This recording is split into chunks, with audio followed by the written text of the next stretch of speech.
এখানে একদম বাঞ্চ হয়ে গেছে। Hello my loving students, welcome to my channel help study. Let's join nature lab. দেখো, এটা হচ্ছে স্পাইডার প্ল্যান্ট। এটা এই মাদার প্ল্যান্ট থেকে একটা পুষ্পমঞ্জরি দণ্ড উঠেছিল।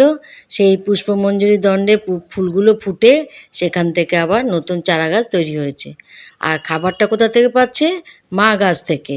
এবং মা এতগুলো সন্তানের খাবার সাপ্লাই দিচ্ছে। এবার ধীরে ধীরে মায়ের শরীরটাও খারাপ হয়ে যাচ্ছে, মায়ের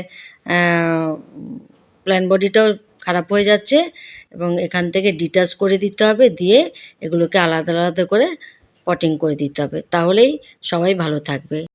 এই গাছগুলো হচ্ছে ইনডোর প্ল্যান্ট, ঘরে সবচেয়ে রাখা ভালো। এটা ঘরের যে এয়ার পিউরিফাই করে, এগুলোকে বাইরে না রেখে ঘরে রাখাই আমাদের স্বাস্থ্যসম্মত। সেই জন্য এগুলোকে লাকি প্ল্যান্টও বলা হয়। যেহেতু ইনডোর প্ল্যান্ট এয়ার পিউরিফায়ার, সেই জন্য একে লাকি প্ল্যান্টও বলা হয়ে থাকে। খুব সুন্দর দেখতে।